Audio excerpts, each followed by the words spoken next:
ना ये जवाब दे रहे हैं ना वो जवाब दे रहे हैं। लोग आए कि इमाम साहब चलो नमाज का वक्त है, ये कोई मुसाफिर है, कहा भाई मुसाफिर हो, पानी पियो, यहाँ ठहरो, बाद में तुमसे गुफ्तगू करेंगे, पहले नमाज पढ़ो।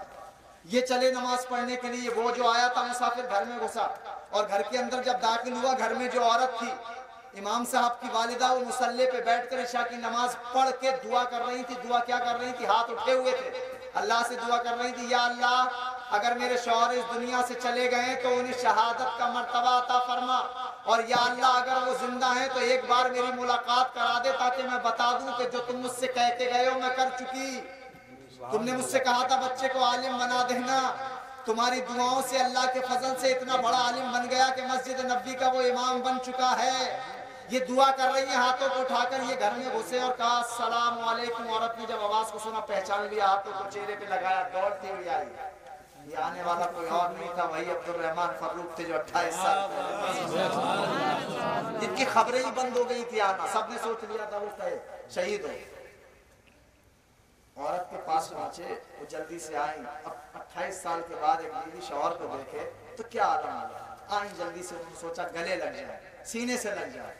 जब करीब आई तो फौरन दूर हट गई। कहा एक मिनट दूर हट, मुझे एक मेरे 2 सवालों का जवाब दो। कहा कौन से 2 सवाल? का पहला सवाल, जो बच्चा था वो क्या हुआ? लड़की थी लड़का? लड़की थी तो शादी की या नहीं की? लड़का था तो आलिम बनाया या नहीं? दूसरा सवाल ये, नौजवान हमारे घर में क्या कर रहा है?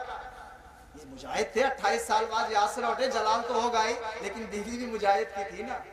तो कहने लगी साहब अभी तो जवाब नहीं दूंगी, सुकून से बैठो, पानी पियो, खाना खाओ, नमाज पढ़ो, उसके बाद जवाब नहीं, अभी जवाब चाहिए।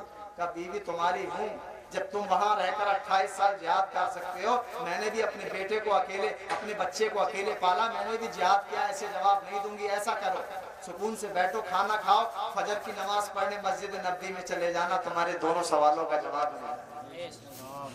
सबर, वुजू किया, नमाज पढ़ी, पानी पिया, खाना खाया, बिस्तर पे जब लेटे। अच्छा इमाम साहब थे, हुजरे में ही लेट जाते थे मस्जिद नबी, वो घर नहीं आते थे शादी पढ़ा, क्योंकि उन्हें किताबें भी तो पढ़नी होती थी, मुताला करना था, हदीसें पढ़नी थी। वो वही सो गए। अब ये रात भर सोच रहे हैं कि यार मदीना बड़ा बदल गया। पहले वहां पर हम मश्क करते थे, वहाँ घोड़े दौड़ते थे, वहाँ तलवार सीखते थे, वहाँ तीर चलते थे, अरे वो फला नुक्कड़ पे, फला मोड़ पे मेरे उन भाई का घर था। ये तो पूरा नक्शा ही था, 28 साल में तो बदल ही जाएगा। 28 साल में तो सब बदल गया, पूरा नक्शा ही तब्दील हो चुका है। पूरी रात गुजर गई, इसी असना में फजर की अजान की आवाज आई, सोई नहीं पूरी रात। 28 साल पुराना नक्शा जहन में घूमता रहा पूरी रात।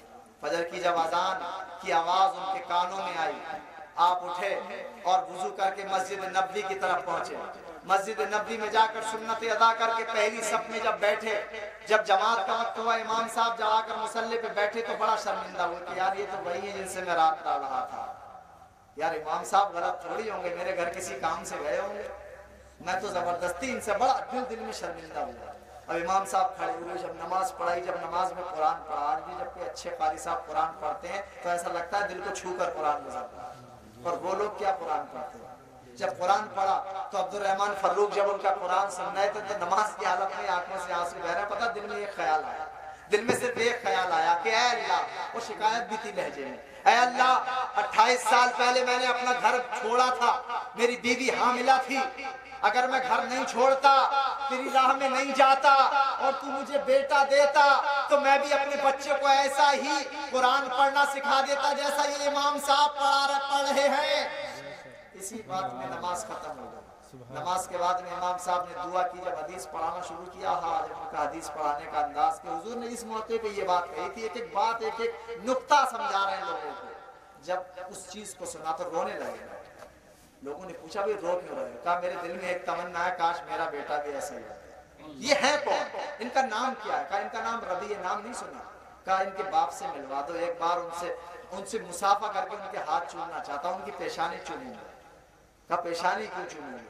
कहा मैंने रसूलुल्लाह सल्लल्लाहु अलैहि वसल्लम की हदीस सुनी है, हुजूर फरमाते हैं अगर किसी ने अपने बेटे को हाफिज या आलिम बना दिया और आलिम में बेअमल और कुरान के हाफिज जो कुरान में पढ़ा था उस पे अमल करने वाला हाफिज हुआ तो मैदान महशर जब कायम होगा, जब सब सफ़े लगी हुई होंगी तो कुछ लोगों के सरों के ऊपर ऐसा ताज होगा कि सब लोग पूछ रहे होंगे या अल्लाह ये ताज वाले कौन हैं?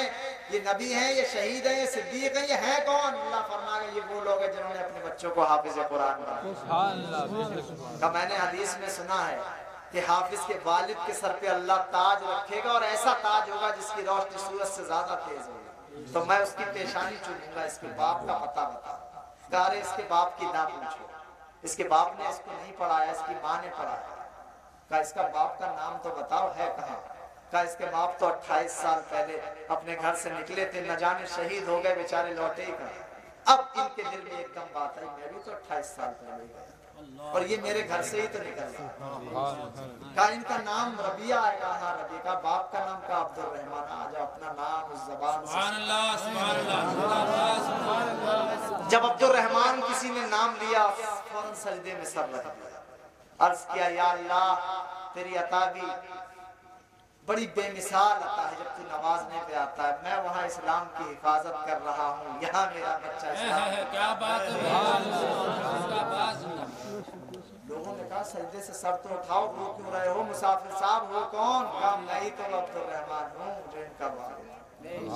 रवि आगे नारे तकबीर, नारे तकबीर, नारे रिसालत, नारे रिसालत, मसलके आला हजरत, जश्न ईद मिलादुन नबी, नारे तकबीर, नारे रिसालत। जिंदाबाद जिंदाबाद। कलमा शरीफ पढ़ेगा।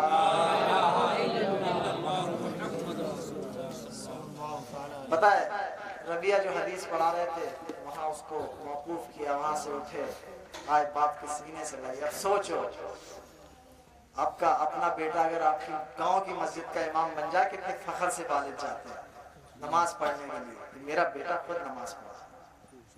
वो मस्जिद नबी के इमाम, क्या उनकी कैफियत रही होगी, क्या उनकी खुशी रही होगी। बेटे को सीने से लगाया, कहा बेटा तू मेरा ही बेटा।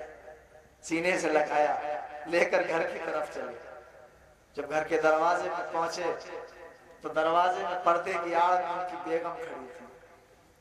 अंदर पहुंचे, अपनी बीवी के हाथ को हाथों में लेकर चूमने लगे। कहा है मेरी बीवी तूने एक मिसाल कायम कर दी उन औरतों के लिए, कयामत तक जो औरतें ये कहेंगी हमारे शौहर नहीं, या जो औरतें कहेंगी हम गरीब हैं दीन सिखाएं कैसे, उनको ये किस्सा सुना देना कि उस वक्त में लोगों ने ऐसे भी दीन सिखाया था, ना पैसा था, ना कमाने वाला था, ना बाप का साया था। का एक मिसाल तूने कायम कर दी। आप सोचो कि आपका बच्चा, आज पता है बच्चे इस लायक भी नहीं है कि बाप मर जाए खड़े होकर फातिहा ही पढ़ लें। हमने देखा है अपनी आंखों से, इधर जनाजे रखे हैं, इमाम साहब कह रहे हैं कि इजाजत दे दो, तो बेटा दीवार की आड़ में खड़े होकर कहता है इमाम साहब लानत है हमारे ऊपर। सोचे हम, हक तो ये था बच्चा खुद इमाम बनता, बाप की नमाज जनाजा पढ़ता, खुद इमाम बन के पढ़ाता, और हालात ये हैं कि हम फातिहा पढ़ने के काबिल, अपने बच्चों को दीन सिखाएं, खुद दीन सीखें। बातें तो बहुत हैं, दिल में दर्द तो बहुत है सुनाने के लिए, लेकिन वक्त दामनगीर है। इंशाल्लाह आगे कभी वक्त अगर देंगे आप लोग तो फिर आएंगे, फिर सुनाएंगे इंशाल्लाह ये किस्से, ये दीन की बातें। कसम से जब ये शुरू होती हैं तो हमें खुद को लगता ही नहीं कि कभी रुकें, ये रात ठहर जाए, काश वक्त यही रुक जाए और बातें चलती रहें। आप जिस तरीके से सुन रहे हैं बड़ी मुबारकबाद है आपको, वो दिलजोई के साथ, वो आपने संजीदगी से सुना है। अल्लाह पाक आप सबको सलामत रखे, अल्लाह पाक आप सबकी समातों को सलामत रखे। अल्लाह पाक मैंने जो कहा है इसमें मुझसे गलती हुई तो उसे माफ फरमाए और मुझे और आप सबको अमल की तौफीक अता फरमाए। अल्लाह पाक हमारे बच्चों को दीन की तौफीक अता फरमाए, दीन की समझ अता फरमाए। अल्लाह पाक हम सबको सच्चा मुसलमान बनाए। बुलंद आवाज से एक बार कलमा तैयबा पढ़ेगा। मैं चाहता हूँ निज़ाम दहर बदल डालूं, मगर ये बात फकत मेरे बस की बात नहीं। उठो बढ़ो मेरी मिल्लत के मुसलमान, ये सब की बात है, दो चार बस की।